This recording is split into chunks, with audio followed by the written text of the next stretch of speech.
Hey everyone, this is Matt N3VAN. Yeah, it's been a while. About 2 months since I popped a video on there. Been busy traveling, building antennas, and offering them at local Hamfests with the family. And finally got a chance to make a video. And what better way to make a video than to fix a friend's Xiegu X6100. I was up at his cabin a few weeks or maybe a month or two ago. And the DC port on this wasn't working. At first we thought it was the cable, but it turned out it was actually a bad DC port. So figured I will make a video fixing that, but today we're going to be actually disassembling this, and I'll show you how to do it. All right, guys, so you take out your trusty, Phillips head. I use my Tecton tool kit, which I use for doing computers. Let me zoom in a tad. And on the right-hand side, we have 1, 2, 3, 4, 5 screws. But underneath here, there is a ball bearing, and Tio had a pain in the butt time getting that back together. I'll show you how to do it like he did, and don't have any issues. So what we're going to do, we're going to hold this down because we don't want that ball bearing to go anywhere. And we are going to unscrew these small Phillips heads and keep them over here. I'm going to put this actually in a plastic bag so we don't lose these small parts. Now, I'm not sure if I'm going to speed this up like T.O. did, probably. But let's, got to keep holding this onto that ball bearing, which is under there. I'll show you guys. Will roll out, possibly go into your radio. And if you turn this bad boy on, may cause a short, which we do not want.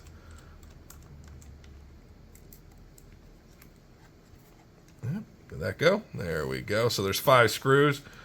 I'm going to turn this over like this. Slowly. There we go. There's the inside. Okay, so here, there we go. I have to be careful. This little ball bearing will roll itself away.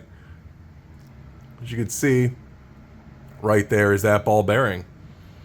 I'm going to put this over here on the right hand side, and we're going to do the exact same thing over here. Now, on this side, you want to get that BNC ring connector off, which is just hand tightened on there, at least on this one. I didn't need to do anything special. And then there is that lock washer. So we're going to do the same thing. Move the screws and not lose them, hopefully. Don't want Patrick to get a heart attack if he sees me disassembling his radio and a screw goes rolling in somewhere into the abyss known as a carpet floor. If you guys ever disassemble technology, laptops, radios, you know the perils of a soft carpet floor. Now, if you had a hardwood floor tile, that would just bounce and roll under furniture far, far away that you may find a week or month or year later while cleaning. Okay, same principle. Ball bearing is in here. Flip it.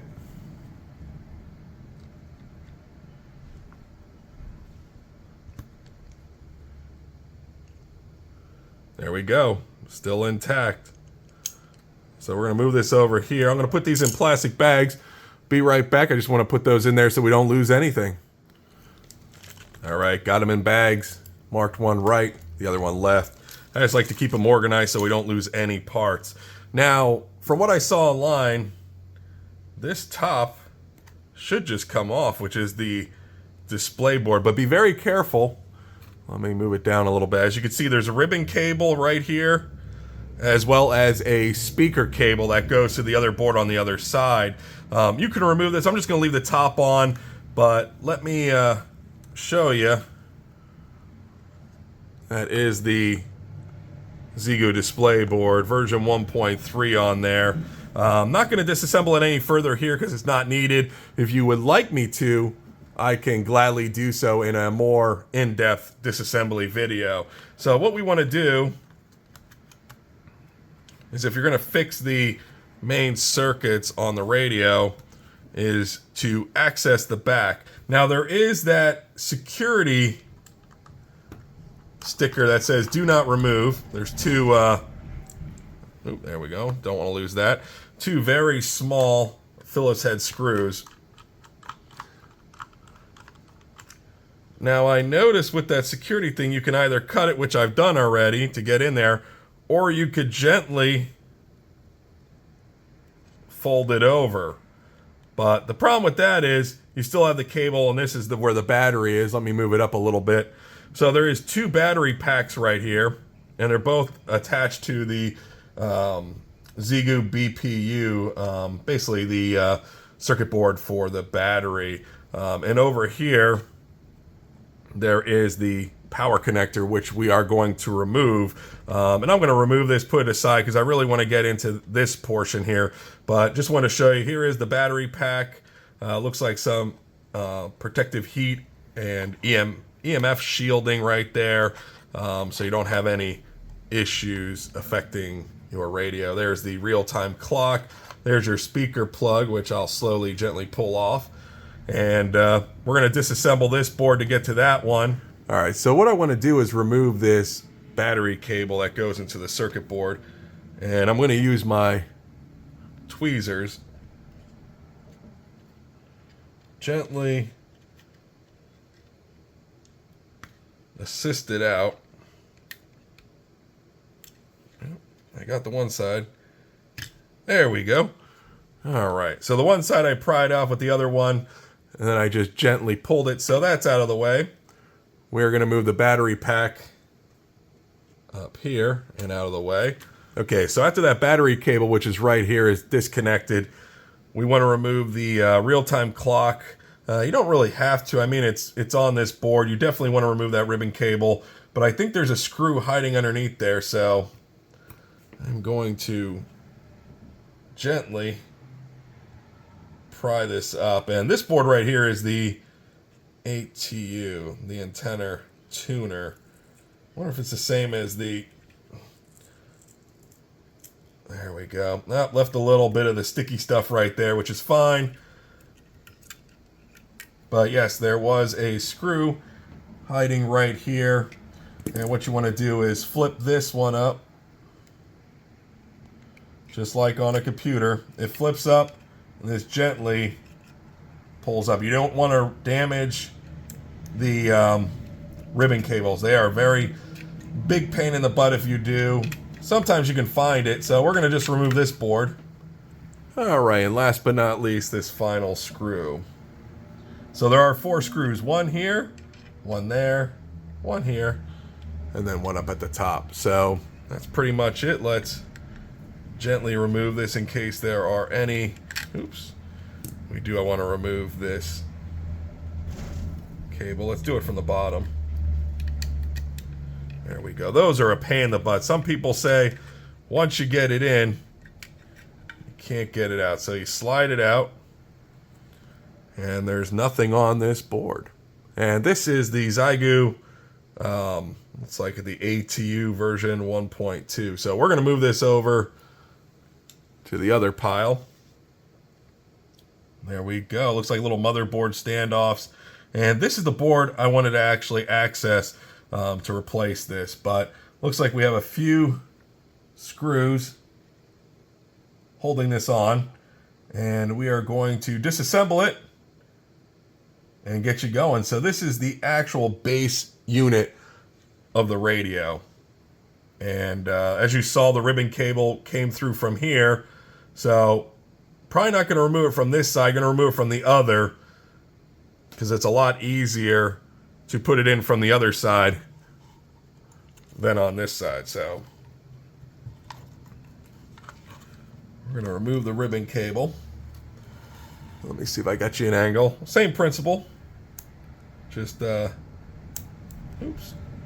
Sometimes these work great, sometimes they don't. There we go. Flip it up. Remove the ribbon cable.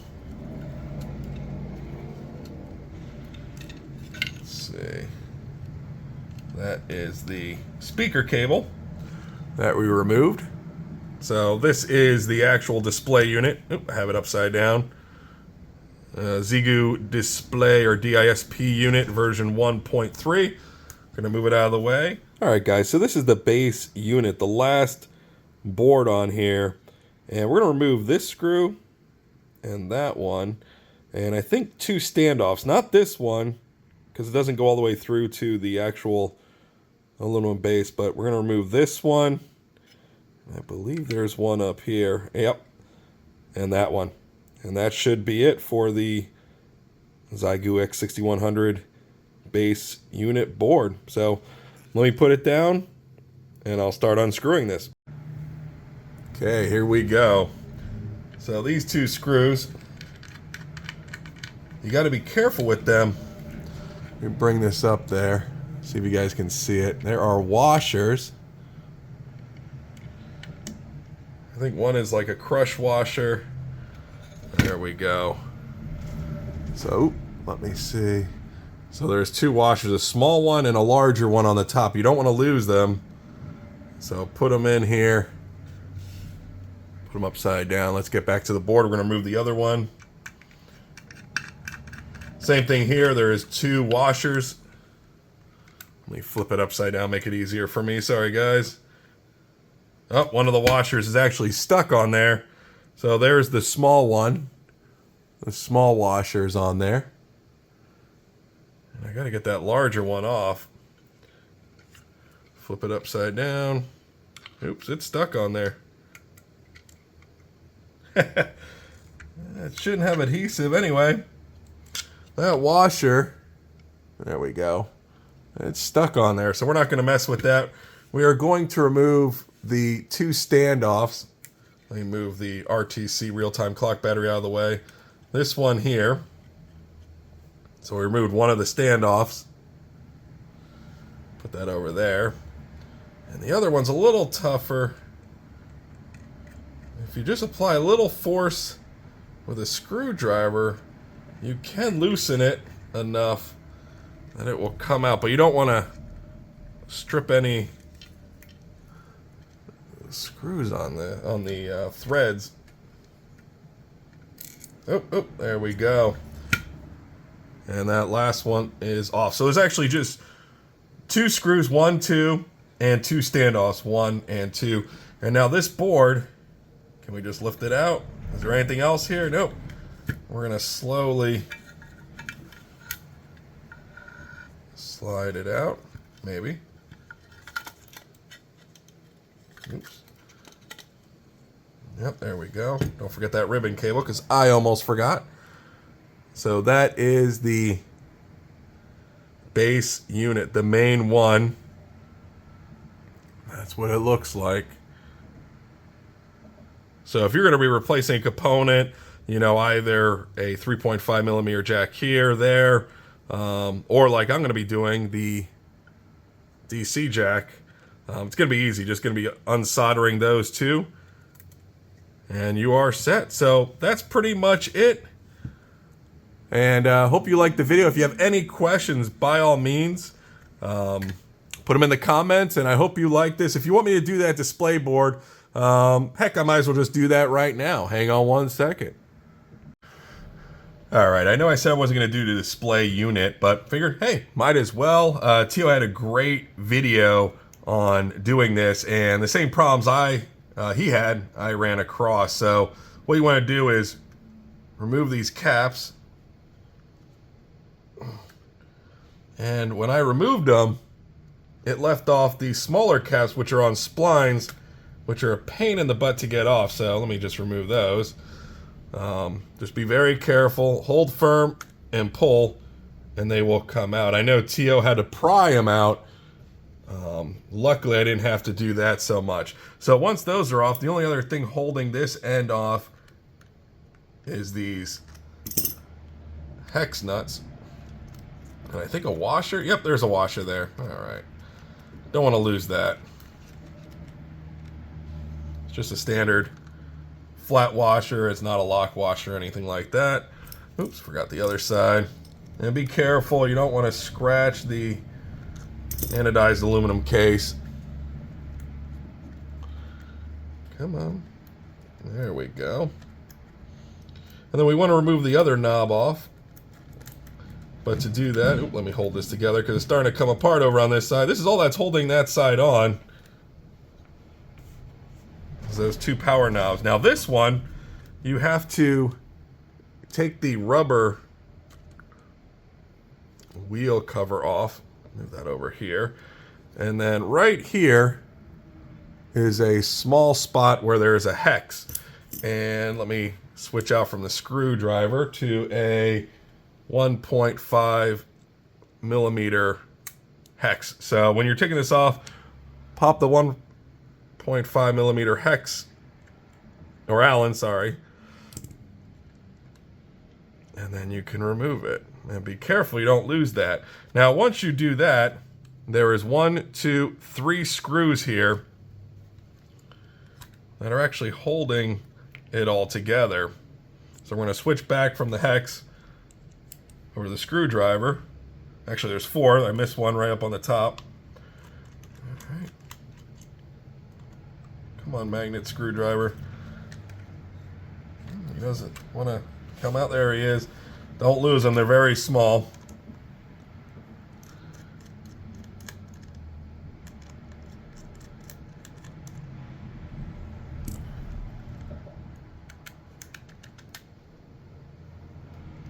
Coming out. Maybe. I might actually only have to remove the 2 outer ones. Hang on one second, guys. Is that going to work? Oh, yeah. All right, so I was slightly wrong here. So you can leave this unit in, which we're going to do that. So let's show my little fault here. So you can leave the dial attached on this side. We're going to do that. But what you must do is remove the ribbon cable right here. So use your fingernail or a small pry tool, lift that up, and I think we should be good. Anything else? Oop, another ribbon cable. So there's 2. One here, one up on top, and that goes actually to the push buttons on the top for the selectors. Are we coming out? Where did we miss? There we go. It's coming.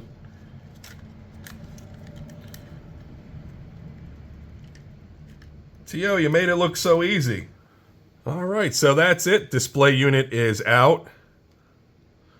And there is the actual screen that you can actually replace if it gets broken. But information is probably underneath that metal plate there. But that's it for now. This is the disassembly of the Xiegu X6100. And any questions, put them in the comments. If you want me to show you the reassembly of this, let me know. I don't mind making a video on that. And if you like what I'm doing, consider subscribing. And if you like this video, give it a thumbs up. Anyway, have a great Thanksgiving with family and friends, and I'll see you on the next video. This is Matt, N3VAN,